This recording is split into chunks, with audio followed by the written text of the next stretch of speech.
Here we are now with episode 10 of Learning to Breathe. This is the series finale. Whoa, what a series it's been. I've had so much fun talking about these breathing techniques, and we've covered so much. In this episode, in this series finale, of course, we've saved the best for the end. We've saved the most powerful, the heaviest, the most hardcore breathing technique for last. And actually, at the end of this episode, what I'd like to do with you, I'd like to invite you, if you'd like to, you are invited, is to follow along with me in a guided meditation. So watch out for that at the very end. And we're going to go through this breathing technique. I'll show you, we'll explain and discuss the breathing technique, and then we'll do it as a meditation, as a transformative practice, and I'll guide you through it. So that's to look forward to. Now, in essence, not in essence, but what do I want to say? What I'm trying to say is it's hard to know where to begin sometimes with big things, with powerful things, with something, with the essence of something, and how many different versions there are of it. There's a job to be done in illustrating its importance and its drama. And what I would propose to you, and I think many experienced meditators and practitioners of breathing techniques would agree, is that this breathing technique is the most powerful breathing technique in the world. And in fact, you could even say it's the most powerful meditation in the world. It's one of the most powerful traditional meditations. Now, if you leave out the modern meditations, maybe then this takes the cake, because this is an old breathing technique that's been known for centuries. And it's been done in many cultures in many different ways. And there are many different forms of it, and we're going to discuss a few of those. So, where to begin? Well, you might have remembered at the very start of this series, I hope you've listened to all the episodes. Thank you so much. What a trip it's been. You must have learned so much from this. I've had so much fun, and I've learned so much talking about this. And it's been great to share these with you because I've got so much out of it. But if you've followed along the series, then think back to where we first started. And I said that we're learning to breathe. And it's going to be a 10-part series. And I'm sure at least someone in there was thinking, I'm sure I was probably one of them, was thinking, really, 10 series on how to breathe? I already know how to breathe. And now look at how much we've learned. Look at how far we've come. Now, by the same token, don't underestimate how far this final breathing technique can take you. Don't underestimate how much there is to it. Like you underestimated how much there is to learn about breathing, don't underestimate this powerful and heavy breathing technique. So it's been a long series. It's been quite comprehensive, by no means exhaustive. We've talked about 4-part breathing, and of course along with that 2-part breathing and 6-part breathing. We've talked about state altering, mood altering, emotional altering, heart rate, blood pressure, the respiratory system. We've talked about the energy body, skin sensitivity. And then in episode 2, we talked about Anapana and Pranayama. So that can help with digestion, and there are concentration techniques, and there are what we call meditation entrance techniques. And then in episode 3, we talked about body synchronization and movements that go with the body and the breath, and how you can become more subtle and wake up the kinesthetic information of your brain. And of course, along with that, we had all the sports, all the games, the weightlifting. We talked a little bit about yoga. And we talked through some of the different movements and the joints and the parts of the body and the ways that they can move. Body synchronization is a big one. That was a really big one. So I hope you've tried some of those exercises. Then in episode 4, we talked about emotion and expression, entering the emotional body, and also these things like the huff, the sigh, the burp, the scoff, the groan, the moan, the raspberries. And we also talked about holotropic breathing, emotional release breathing, and laughter breathing. And there's a whole bunch of things in there, wonderful things. That was a really fun episode because I got a bit silly. As I was demonstrating the episodes, the techniques, it was making me, it was having the effect as I was doing it. So I really got into it, and that was a lot of fun. It makes me smile when I think about that one. And then episode 5 was underwater breathing and smoking. So floating in the water and breathing into parts of the body and becoming aware of the relaxation of the different components is key to this water breathing. And the interaction between your breath and the water has a whole range of ins and outs. And then we talked a little bit about smoking pot and shisha and aromatherapy and air quality and a few little things like that. And then in episode 6, that was a fun one. In that one, we talked about sex and intimacy. We had some breathing techniques that you can do with your partner to become more close to them, to become more intimate with them. And that one really built on a lot of the other episodes as well, like body synchronization and 4-part breathing and emotional release and sensitivity. So they all really build a lot more. And then episode 7 was sort of, that one was pretty funny because we had masturbation and giving birth together. And yeah, those two subjects usually don't get put together in the ordering of information, but it was sort of like 2 episodes in one. And that was a response to that goes with the sex. I mean, we've got sex as a biological process, sex as a personal experience of a subjective phenomenological experience. And then we've got sexuality. And those are all different things that we differentiate and look at the breathing techniques with. And then episode 8, we looked at Osho meditations. So there's a whole range of breathing techniques that Osho uses throughout his meditations. And it's wonderful to learn those. And they're just so rich and so beautiful. And so we talked about some of those. And then episode 9, last episode, that was the musicians episode. Now, we always talk about music on here. It all comes back to music because, of course, as you know, the universe is music. Reality is music. So we talked about vibrations in the body, phrasing, the trance repetition and the changes in patterns within music.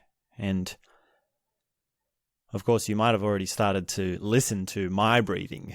Have you heard my phrasing for when I'm talking here? Can you tell when I get a bit excited or I get a bit agitated or I get a bit stuck or I get a bit flowing? Flow was a big one for musicians. And when you train to be a musician or a performer really of any kind, flow is an essential component of your bag of tricks. Understanding flow and getting into flow is part of that. And we didn't concentrate too much on flow, but it was just one of the things that I remember from that episode is that to flow, to have flow, one of the ways to train that is to breathe, to use these breathing techniques to relax. So if you can relax, you can step into flow. Well, how do you relax? Well, you do your breathing technique. And then we also talked about circular breathing. So that was a juicy episode. Now, there are a lot of things we haven't covered, and it's just the way things go when you talk, because talking is linear, that there's things that are skipped and the things that are missed. And that's okay. And you'll find that if you understand and you can follow what I've explained here, you'll actually notice that these breathing techniques, well, not all of them, but generally speaking, they come up in different forms. People have different labels for them. They have different ways of explaining them. And they also have their own experiences of them. So they say that the effect might be different. And of course, always when we're talking about meditation and we're talking about the effect, then it's a double-edged sword, because we're not really supposed to tell someone what the effect is. They're meant to find it for themselves. But still, you have to tell them to look out for something so that they know they're looking out for something. So it's a double whammy. It's a sort of paradoxical how to get out of this one. So keep an eye out for the different forms of these breathing techniques. And it might be that you're learning a different breathing technique and you think, oh, this is just like this one, or this is just the same as this, but he does it in this way, or she's explaining it differently, or this and that and the other. So it's definitely non-exhaustive. I mean, there's hundreds of breathing techniques from so many cultures all across the world. And here we're really just concentrating on the ones that I have used personally, and I have got something out of personally, and I have talked about from my own experience. So thank you. It's been wonderful. And another big component is, one thing we haven't done too much of is the sort of philosophical, existential comparison of breath to the cosmos. So in the very first episode, we talked about how the universe is a breath going out. And this idea of something going out and then something coming in, expanding and contracting, that's a fundamental principle that occurs throughout the universe. And other examples of that relate to the breath is death. So when you breathe out, we've talked about this a little bit. It's splattered throughout the episodes. It's come up a few times, but never at any great depth. So death, you can simulate a death by breathing out. And if you remember in the water episode, where the full but shallow breathing technique was explained, the overcorrection of that happens a few hours after you've practiced the technique at length is that you have a very fast out breath and a very long gap with no breath. So you can do death simulation or death meditations on death, with that breathing technique. And then also silence. So one of the skewers for all breathing techniques is to bring you to silence, and even meditative techniques in general. Silence is the goal. Silence is, well, it's one of the goals. It's hard to say that there is a goal to meditation. There's a lot of traps that come up whenever we say there's a goal or a thing in mind that we're trying to achieve in meditation. But for the purposes of bringing someone into the path of meditation, then we can say, crudely speaking, the goal is to be silent. Silent mind, silent body, and silent breath.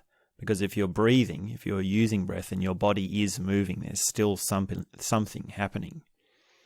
And that ties in with another big part of another big thing which is both existential and personal and immediate and gross, and that is birth. So silence, the deeper your silence is, the more dramatic your birth is. Because of course, when you have silence, after silence, there is a noise or a sound or a vibration. And if we're talking metaphorically, then silence is just stillness. So after something is still, then there's movement. And that's the birth, that difference. So that would be the out breath, and then you start to breathe in. Now, how dramatic that is how dramatic your birth is, your spiritual birth or your life birth. And we did talk about birth as a biological process. in one of the episodes, but we didn't talk about it as a existential philosophy. So silence and birth go together. They're related to each other. And if you can see it in the breath, if you can notice it in your breath, then you can start to notice it in your life, in your experience, in your view of the world. So death, silence, and birth have a lot of philosophical implications when related to breathing out, staying still, and then breathing in.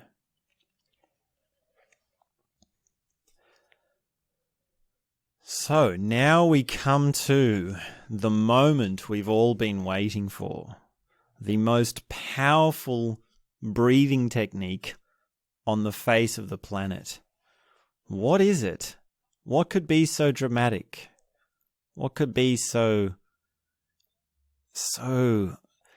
hard to put into words is how I feel now. And I feel like I need to drum it up. I need to give all this importance to it. You can feel, I mean, I respect you enough to just say, look, you have to take my word. You have to believe you have to hear the severity in my voice. Now, there's this funny thing about seriousness and illustrating an important point. It's possible to illustrate a very important point by becoming very serious. Now, a lot of the time, I'm not very serious, and I've worked with seriousness. I've done a lot of work to overcome that and become playful. But don't let that put you off. Now, if I could become very serious to make the point of how powerful this is, then I would. But the point is, you just need to understand that there's a lot to this. There's a use at your own risk. And in fact, this meditation in some cultures was not even given to people because until they had a certain number of years and experience with meditation. It was actually withheld, and it was kept in the higher rings, higher up the food chain. The top monks of certain cultures in certain religions wouldn't reveal it because it is so powerful. And if you get it wrong, it's disastrous.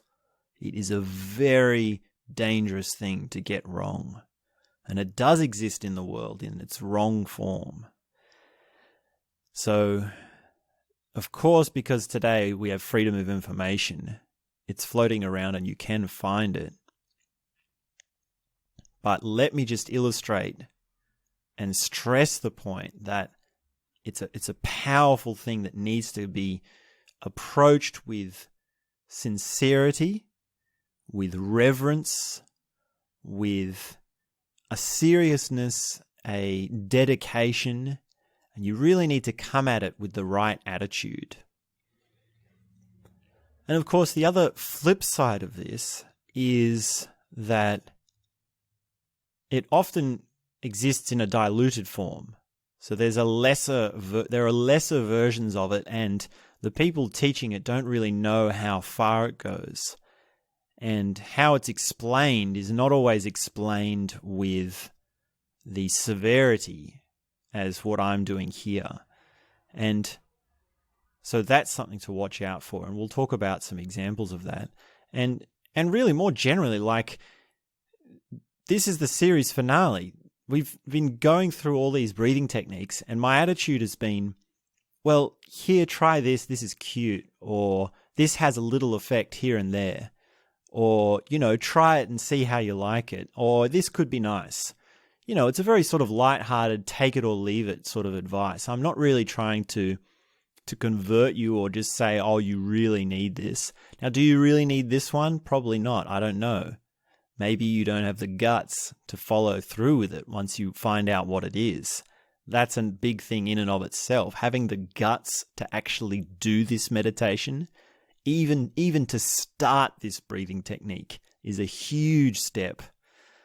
So here, it's not take it or leave it. It comes with a big warning. Don't get it wrong. Take it seriously, but also remain lighthearted. And be sincere. And really, it's a technique that can change everything. It can change everything.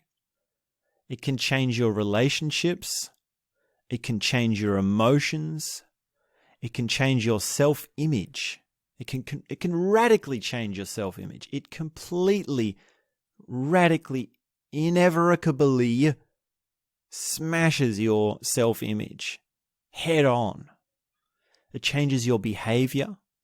It changes your energies. It changes your value structure, which means your values are going to change. Your priorities are going to change. What you want in life is going to change. And it's all in this one breathing technique. Pretty hard to believe, isn't it? What could it possibly be?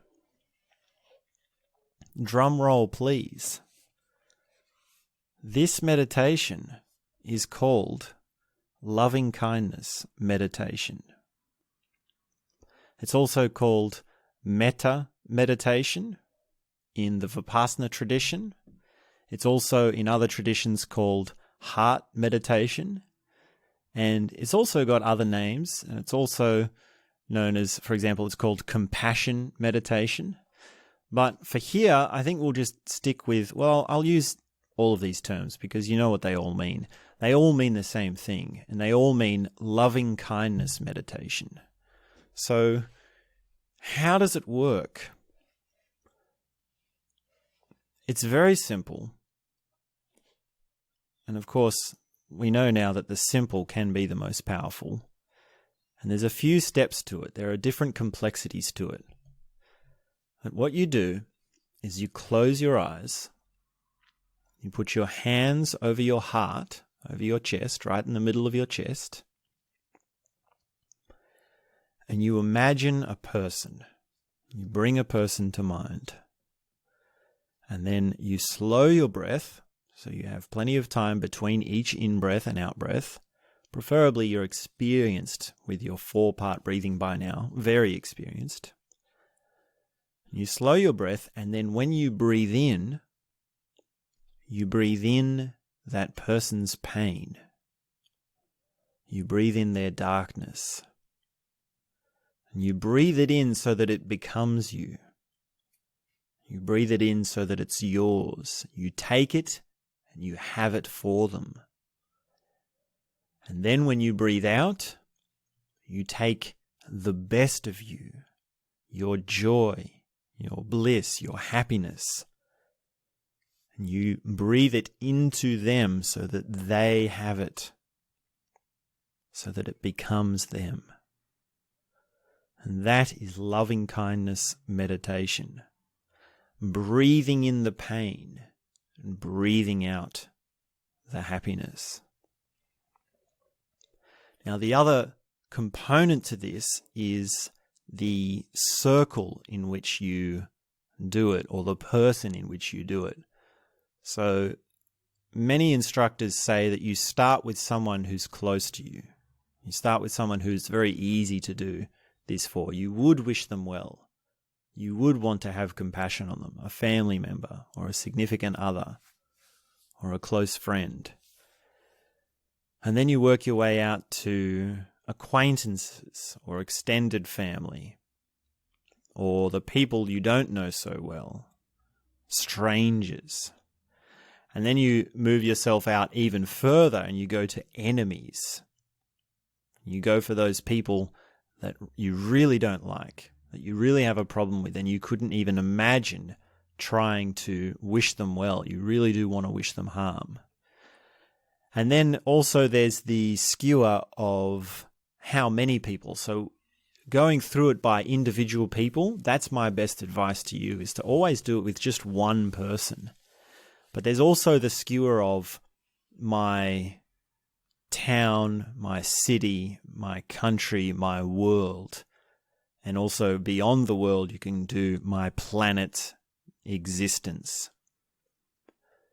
So going through each of those levels and each of those stages is not something that is always explained when loving kindness meditation is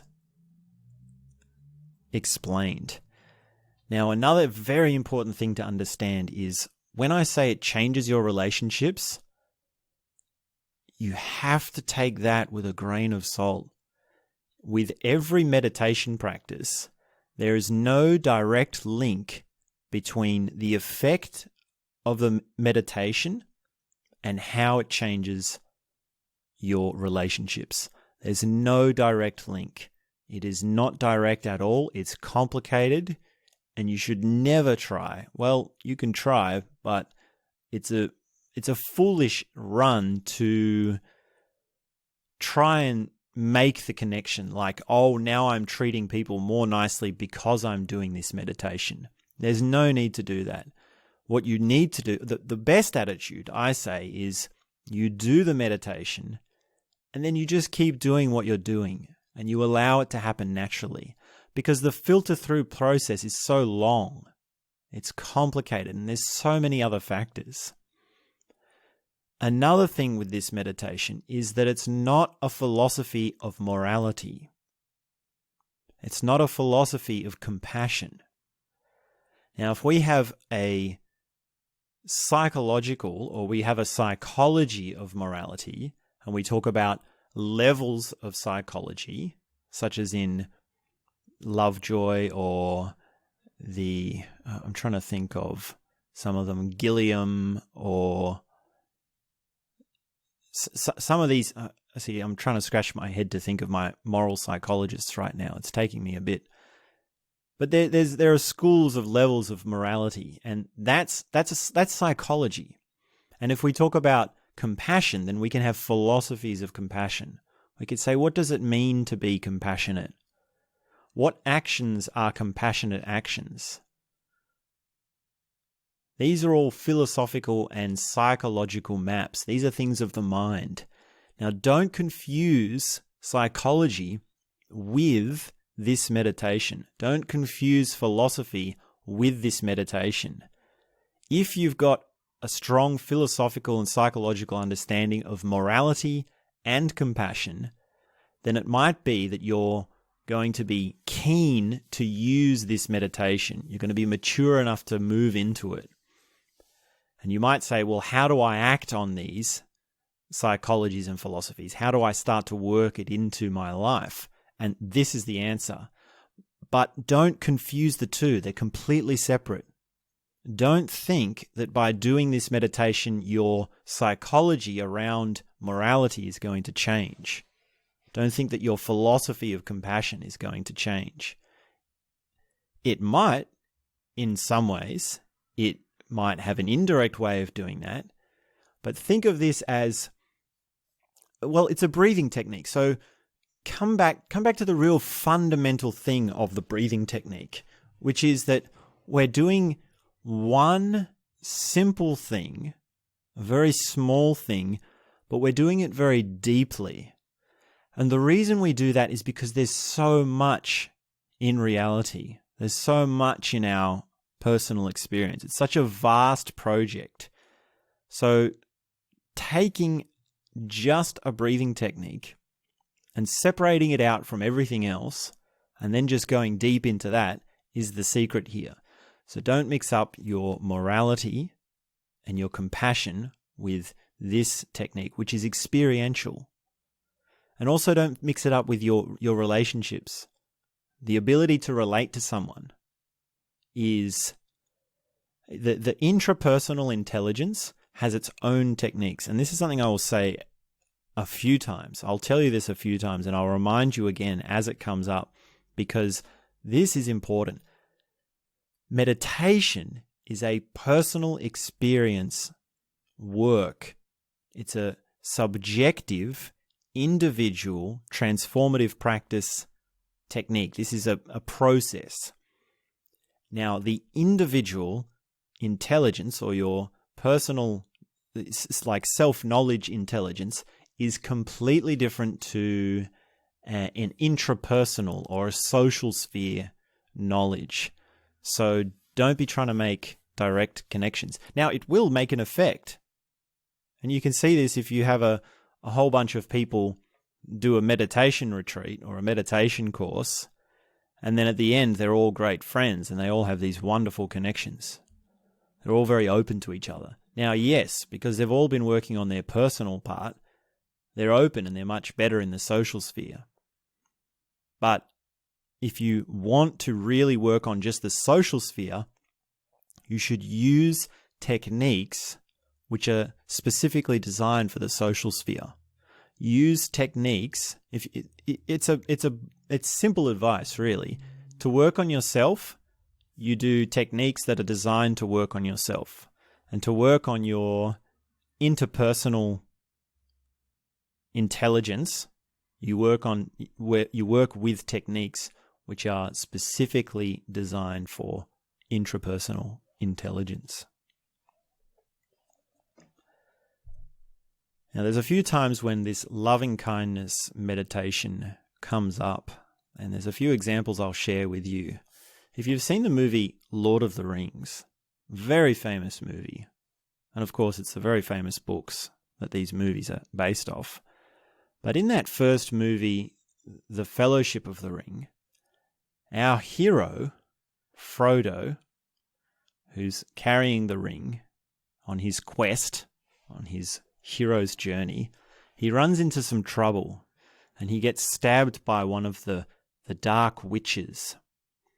And he's still a long way away from his next, he's a long way away from safety, and there's nowhere he can run to hide for help. And his friends are helping him, and his friends are like doing all he can. And what happens is this beautiful goddess comes to save the day. She grabs him and she runs off with him. And, she has some space and she has this back and forth between the evil witches, and it's very dramatic. But what happens is once they're to safety, she does this meditation and she says, "What grace has passed to me, let it pass to him." Now that is a subtle form of this loving kindness meditation. Take me. And that instinct to, "No, Lord, don't take my loved one, take me instead," that's the same instinct as what's happening here with loving kindness meditation. And then there's also in Vipassana, in an S.N. Goenka Vipassana retreat, the thing they finish with is loving kindness meditation. It's this exact meditation, but it's the one part of the course which isn't very good and it's not very clear. And a couple of times I've done it, and a lot of students have sort of tilted their head and scratched their head and sort of said, what does he mean by this? Or what is that? Because when S.N. Goenka does it, he has it more of a goodwill. And he has this mantra of may all beings be happy. So you breathe out this goodwill and you just give goodness outwards. And that's not as exactly clear in how it works as this breathe in the pain and breathe out the joy. He doesn't really have those parts to it. And he also doesn't have the parts of the specific, person or friend or family member or enemy or world or existence. It's more, it's general. So it is metta bharma, the meditation. It is compassion meditation, but it's too general. We have to make sure that the parts and the components of this meditation are clear for it to really take a powerful effect. So when S.N. Goenka is there and he's actually doing very long breaths. You notice that he's doing the mantra and he's really breathing long. He's breathing out long. That's the metta bharma. That's the goodwill that he sends out of his heart. So that's another place where I've come across it, and it's been a little bit of a different form. And then also I've read about this breathing technique in this incredible book by Ken Wilber. Now, we talk about Ken Wilber so much on here, and it's just astonishing, some of the books he's written. And one of the most powerful books he's written is called Grace and Grit. Oh man, this is a just eat your heart out, blow your brains out book. If you ever get the chance to read this book, you must read this book. It is just one of those things that will completely blow you out of the water. And it's a book about, well, it's about healing. It's a book about meditation and disease. It's a book about dying. It's a book about being intimate with someone. It's a book about love. And actually, I think there's a movie version of this book, which came out either recently or soon.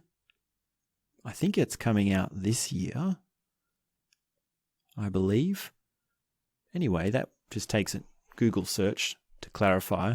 It's either out now or it's coming out very soon. It's called Grace and Grit, and I haven't seen it, but I'd love to see it. Now, in this book, there's a moment where Ken Wilber is learning heart meditation. And he tells the story of being in this group and being taught by this Zen master heart meditation. And spoiler alert, this is going to tell you the plot of the story, but his wife is dying of cancer. So she has cancer. And to heal her and to grow his compassion for her, he's learning loving kindness meditation. Now, do you realize what's happening there? Do you realize what's going on? Breathing in someone's pain and then breathing out your goodness. And it's not like breathing it in like, I want to feel what you feel. No, it's breathe it in so that you become that thing. You have that pain. You take all of it and it is you. Can you imagine breathing in someone's cancer? Can you imagine willingly giving yourself cancer and then handing over all the good things that you've had in life to someone else? And Ken Wilber's had some amazing things happen in his life. He's got an amazing life, really. It's just so much good to give. And even as he tells this story, and he's in this group with the Zen master teaching loving kindness, and he's doing this with his wife, someone in the group stands up and says, what happens if this meditation, what happens if it does it? I actually do get the cancer. And the Zen master says, without a moment's notice, he says, then it's working. Whoa. What a hit. What a Zen master punch. What a hit with the stick to have. There's this thing with disease and this correlation between disease and meditation, which is, it's such a deep field and there's so many different things to say about it. It's hard to speak broadly, but one of the sticks is, did I deserve this disease? Or what did I do to deserve this disease? What did I neglect? What is wrong in me that caused this cancer? So that's something people with terminal and chronic disease have to deal with, and there are meditations that deal with that. And so the wishing of a cancer on yourself might be actually bringing cancer to you. And nobody wants that. Nobody really wants to have cancer. Who would? Terrible. So this person in this room where Ken Wilber is practicing it, and he says he was thinking it, but he wouldn't say it. So at least this person has had the guts to say it. What if it works? And the Zen master says, then it's working. And that's the point. What a hit. What an experience to have.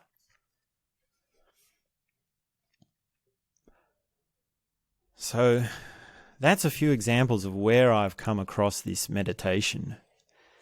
And it's hard for me to express what you get out of it. Why would you want to do this? Is there a case to be made for compassion? Is this even the right way towards compassion? Is there a difference between empathy and compassion? Is there even a reason at all to feel what other people feel? Now, if you ingest a certain number of micrograms of methylene dioxymethamphetamine, which is a psychedelic drug, a psychoactive chemical, there is a chance that you will have the inner experience of compassion.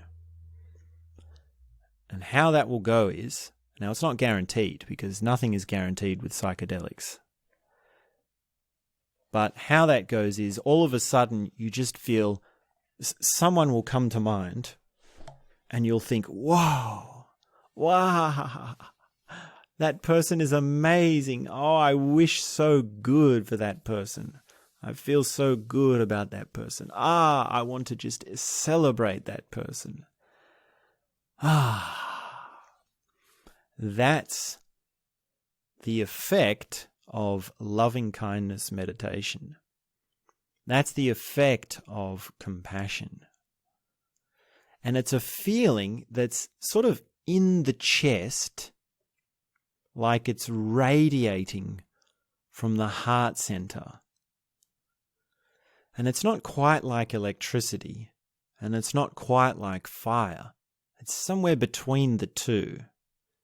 And it can buzz out to the legs and the arms and all over, and it can make this tingling feeling. Now, when we approach meditation, meditation is a small increment work. It's a progressive work, and it's subtle. If you've ingested a psychedelic drug, then you're getting a big hit. You're getting this really dramatic change for no effort, for no work. Now, I don't condone the use of psychedelic drugs. I'm just talking about it here because this is an example of how to illustrate the point. And we can talk a lot about the do's and don'ts of psychedelic drugs. And maybe we will another day. It's a big topic. The psychedelic world is a big topic, and there's lots of people talking about it now.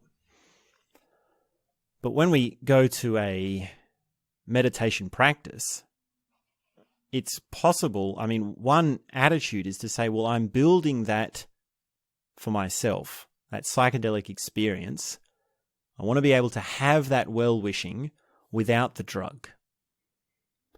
And of course, you understand that the technique is subtle and incremental, so you won't have big hits of it straight up. It takes years to develop this. It takes years to build it up so that it is working like that. It is happening like that. So cold, hard meditation, when I say that this is a powerful meditation, it is. But also, on the other hand, meditation is also a matter of work. It depends where you're at, and how much you get out of it depends where you're at. So, yeah, I'm finding it hard to talk about the effect. It's always a bit tricky to talk about the effect. Now, would you want this? Would you want to feel good about all people? Would you want to wish well? Well, it might be hard for you to imagine what that's like because of how fearful you are of other people, of how fearful you are of yourself, and how tricky it is for you to really open to someone else's feelings. Do you want to feel what someone else's feelings are? Do you want to give your feelings to someone else? And that's really half the trip is, what do you have to give? Are you really in touch with your goodness, with your bliss, with your peace? You can see that if you can't, if these things aren't real to you, then you've got a lot of work still ahead of you. You're not ready for this meditation if you don't feel you have something good to give. If how you feel is not something you would wish on someone, then that's going to open up a lot. And even just doing half this meditation of just saying, hey, I wish you well, like S.N. Goenka does, even that has a lot of power to it. Now, there is a form of this meditation which comes up in the self-help field or the New Age motivational speaker field. And that is the relaxation, what would we say? The relaxation industry, the feel-good industry. And that is where you actually breathe out your pain and you breathe in the goodness. And of course, this is completely backwards. It's completely wrong. And what mess are you going to get into if you're always just trying to avoid your pain? You're always trying to avoid the darkness. And you're only trying to suck in the goodness. This can do bad things for your addiction. It can do bad things for your impulses. And what would it do with your relationships if you could only ever be with someone if they were being good to you? That would really mess things up. That would really not make you very aware at all. It would close you. It would close you to other people. So be careful when you come across this. Breathe in the good and breathe out the bad. Positive thinking. Ah, yes, think positive. That is a tricky tumble of knots. It's a tricky thing to get tangled up in. So follow the instructions here carefully. Here we're trying to change the world by having the alchemy within us. The transition of something invaluable into something valuable. You take the pain of someone else into you, and the alchemy and the transition occurs, and then you breathe it out into the world. And this is one of the ways Osho talks about it in his heart meditation. And we talked about heart meditation when we were talking about Osho meditations. And that's the same meditation as this. This is loving kindness. And he has his own version of it. He does have different stages to it. And I said there that I didn't really like the music that much. And it's really it's probably the weakest music track, I think, to his meditations. But he understands it. He understands the importance of changing within us and having inside you the point where things turn around. Like, at what point do things get better in the world? How do you actually have things transition into positive things, into more kindness, more bliss, more feelings of goodness? Well, it's within you. It all comes back to you. And so using this meditation is how you do that.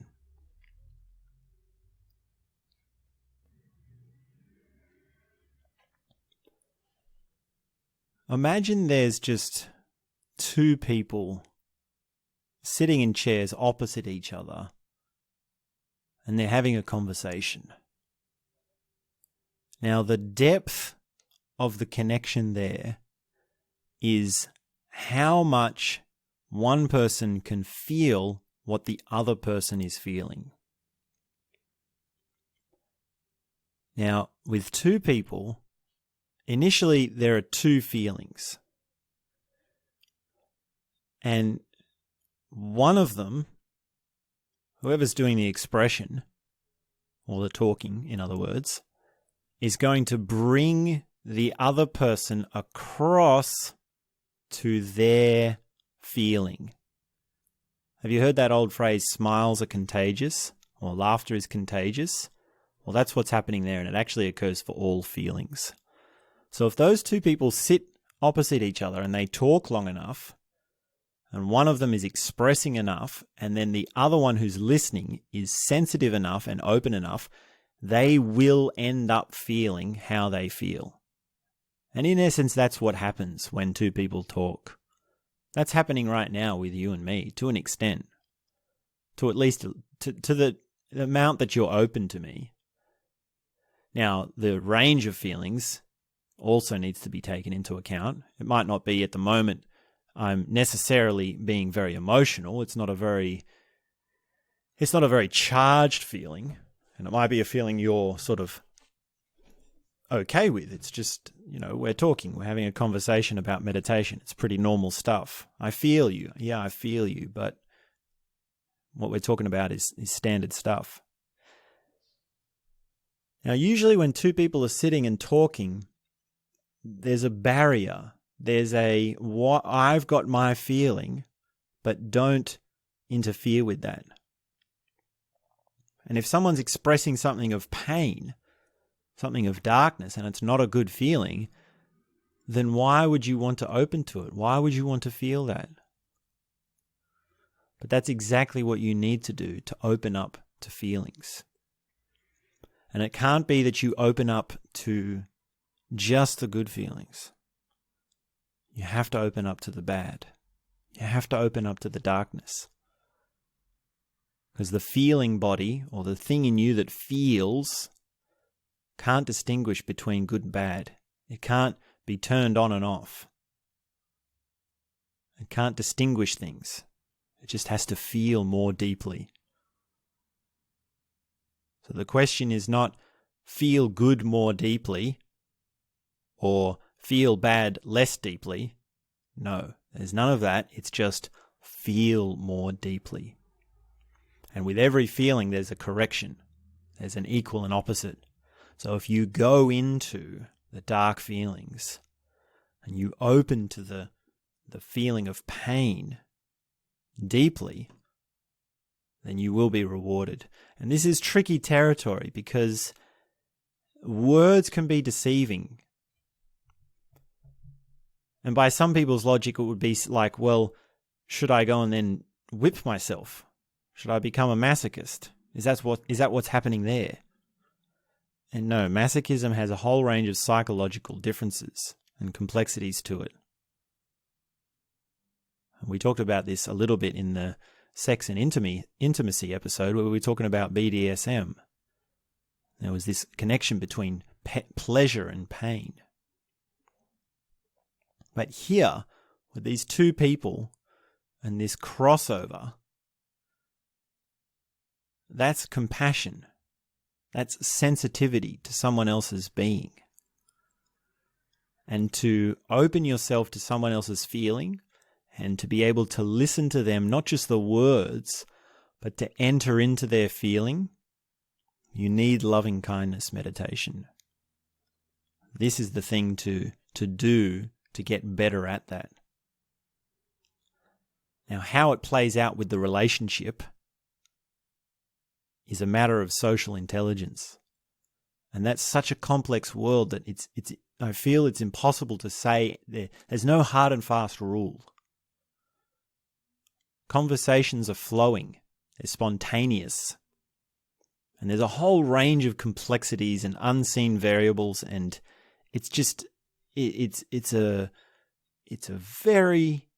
impossible task to understand really what's happening when two people are talking. What's really going on between them two? But you must understand that there is a crossover. There is a shared feeling that occurs. And that's what we call chemistry or human connection or being close with someone. So to do that, you must be working on your own ability to feel deeper and to sense someone else's feelings and also to know your own feelings.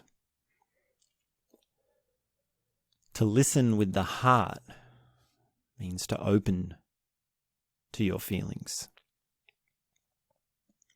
To have an open heart means to be receptive.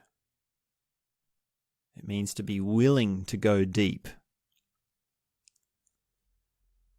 And it takes time. It takes practice. It takes a willingness. It takes guts. Because you never really can know what someone's feeling until you feel it yourself. And there is a lot of darkness. There is a lot of pain. There is trauma. There is neuroses. There is hurt. There is anger. There is disgust. There's frustration. There's all the dark stuff. There's all the terrible things that have come along with the human condition. And they're right there. They're in the people that you talk to. They're in the people that you relate to. They're in everyone you know. But if you can open to it and you can feel it, then that's only going to open things up more to a deeper connection. And really opening your feelings to how someone else is feeling is the same as opening to the feeling of existence, how it feels to be alive, to listen to existence with your heart. So that's what I have to say about the explanation of loving kindness.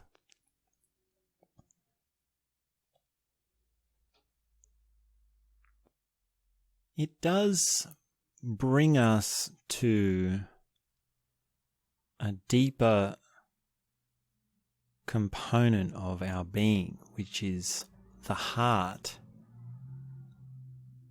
And the breathing technique of loving kindness is really one component of the heart. And maybe another day or another series will be the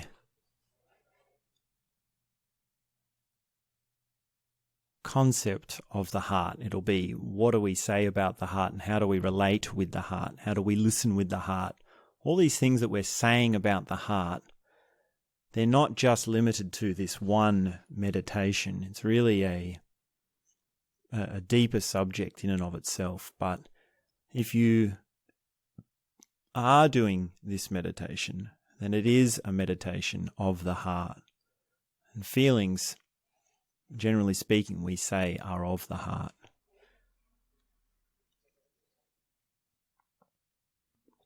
In a few moments, we might begin our guided meditation, and we'll do loving kindness meditation with Dosta. So make yourself comfortable and see if you can get yourself organized for that. What can we mention? What do we need to mention? Next series, the series after this, learning to walk. I'm totally kidding, of course. You don't want to have 10 episodes on learning to walk.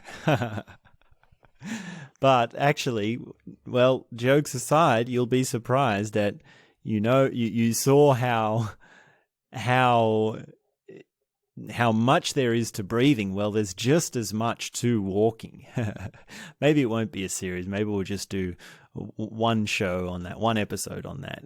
But and there are a lot of meditative walking techniques that I've learnt and experimented with. Probably not as many as the breathing, but just keep in mind something simple can have a lot to it, and I hope you've learnt at least that much by now. So watch out for learning to walk.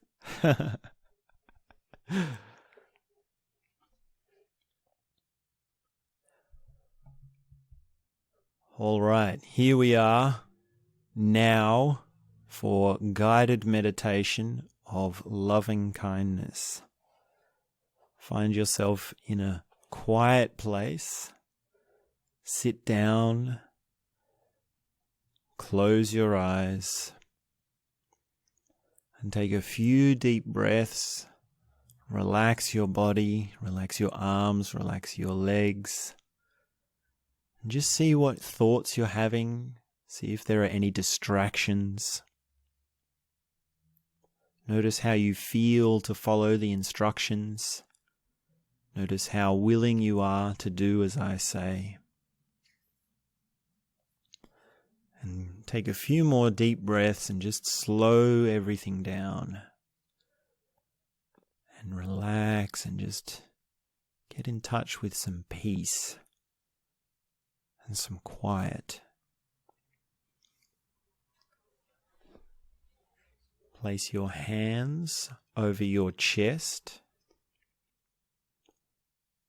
palms on your heart, and feel the energy of your hands radiating out from the heart. Just relax and just notice what you're thinking about. Notice how attentive you are to my voice. Notice how easy it is to concentrate.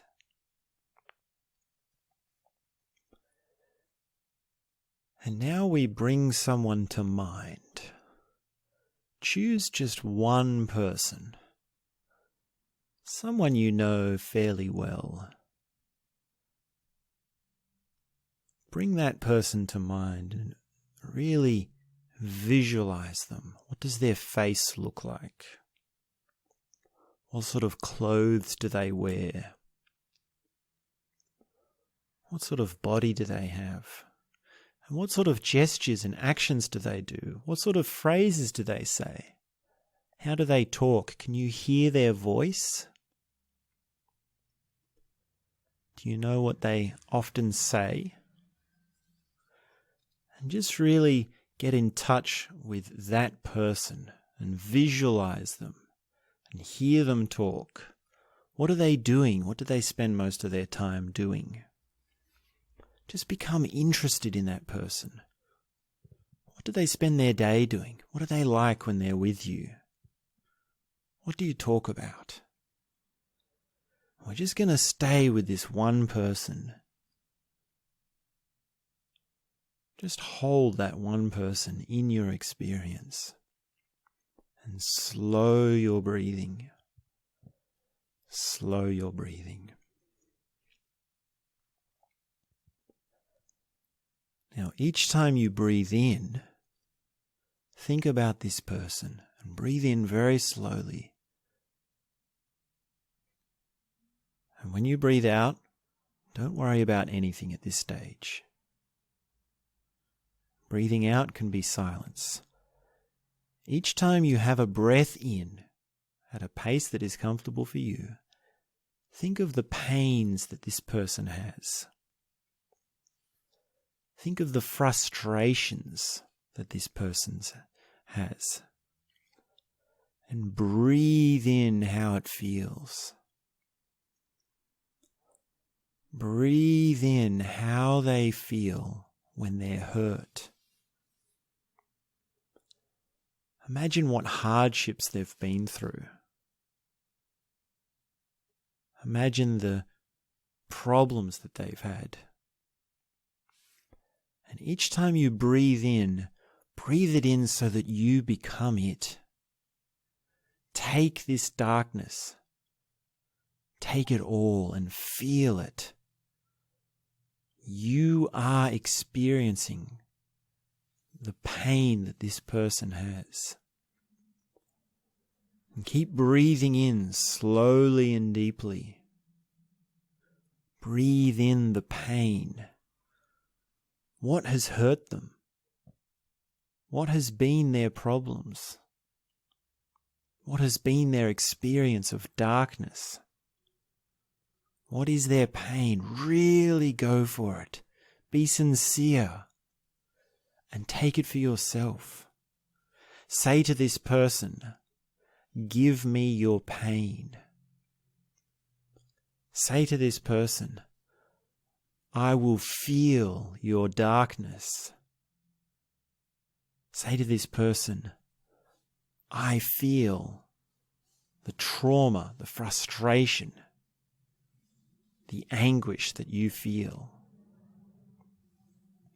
And breathe in slowly so that it goes into your body, into your blood, into your heart, and into your very bones. What is this person's pain? Breathe it in.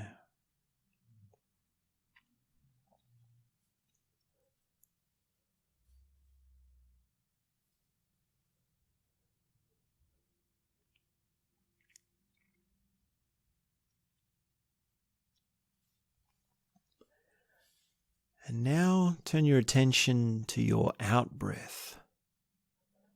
And take some slow breaths outwards. When you breathe in, that can just be silence. But breathe out and imagine this person. Remember what they look like. Imagine what they sound like. Remember how they act and how they are. And keep breathing out slowly, and each time you breathe out at a pace that is okay with you, comfortable for you, you imagine giving them your joy. Now, when you give them your joy, you will no longer have it, and you're giving it to them forever. And they become that joy. They have that experience. They have that feeling. Breathe out slowly and give that person your joy, your happiness, your peace, the things that make you smile, the things that make you feel light-hearted, the things that you feel happy to share, the things that you're looking forward to. Each time you breathe out, give those to this person. And you give it to them fully, totally. It is theirs, and it's theirs to keep. What is your deepest joy? What is your deepest feeling?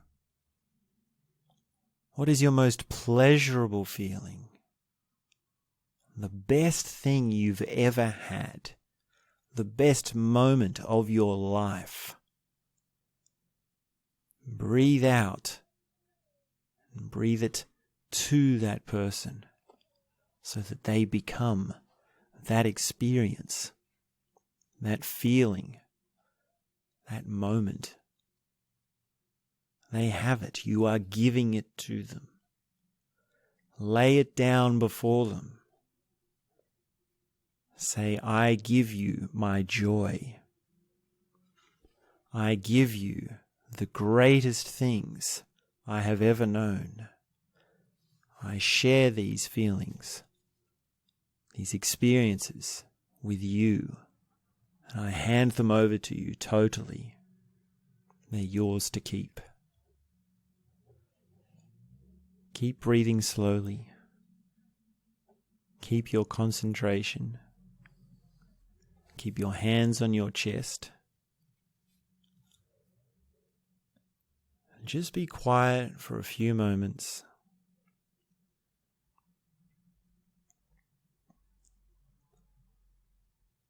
And now listen to your breathing.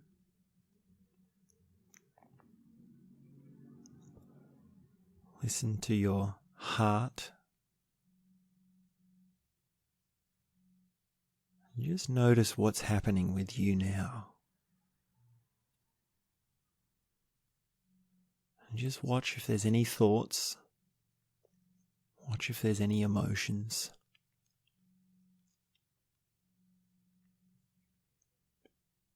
And now just take one last look at this person. Look at their face. Listen to their voice. Look at what they're doing. Just observe this person who you're giving your loving kindness to, this person you're showing compassion to, you're having compassion on.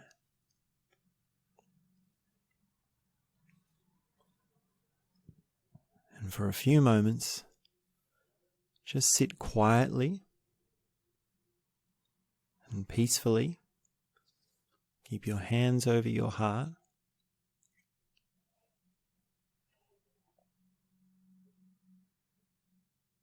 And that's all I have to say for now.